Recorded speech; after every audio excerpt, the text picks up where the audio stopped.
Formula ఈ race కేసులో ACB దూకుడు పెంచింది. ఇప్పటికే మాజీ మంత్రి కేటీఆర్తో పాటు మరో ముగ్గురిపై 4 సెక్షన్ల కింద నాన్ బెయిలబుల్ కేసులు నమోదు చేసింది. నిబంధనలకు విరుద్ధంగా ఫారెన్ కంపెనీలకు నిధులు విడుదల చేశారని ఏసీబీ దర్యాప్తు ముమ్మరం చేసింది. అయితే ఈ కేసులో కీలక పరిణామం చోటు చేసుకుంది. ప్రభుత్వం తరపున మున్సిపల్ శాఖ ప్రిన్సిపల్ సెక్రటరీ దానా కిషోర్ స్టేట్మెంట్ను ఏసీబీ అధికారులు రికార్డ్ చేశారు. సుమారు 7 గంటల పాటు ఆయనను విచారించారు. అప్పటి మున్సిపల్ శాఖ మంత్రి కేటీఆర్ ఆదేశాలతోనే నిధులు బదిలీ చేసినట్లు ఆయన స్టేట్మెంట్లో వెల్లడించారు.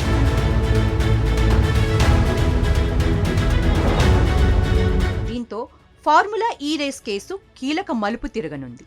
దానా కిషోర్ ఇచ్చిన స్టేట్మెంట్ ఆధారంగా ఏసీబీ అధికారులు కేటీఆర్ ను విచారణకు పిలిచే అవకాశం ఉంది. బీఆర్ఎస్ అధికారంలో ఉన్నప్పుడు కేటీఆర్ మున్సిపల్ శాఖ మంత్రిగా ఉన్నారు. అయితే ఆ టైంలో నిర్వహించిన ఫార్ములా ఈ రేస్ కేసు వ్యవహారంపై ఏసీబీ లోతుగా విచారణ జరుపుతోంది.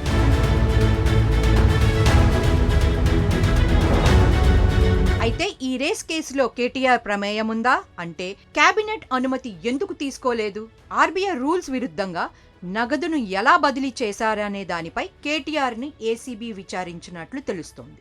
ఇక ఇదే వ్యవహారంపై ఏసీబీ ఎఫ్ఐఆర్ ఆధారంగా ఈడీ రంగంలోకి దిగింది. కేటీఆర్ పై మనీ లాండరింగ్ కేసు నమోదు చేసింది. మరోవైపు ఐఏఎస్ అధికారి అరవింద్ కుమార్ ని కూడా ఏసీబీ విచారణకు పిలవనుంది. మొత్తానికి నేడో రేపో ఏసీబీ అధికారులు కేటీఆర్ కు నోటీసులు ఇవ్వనున్నారు.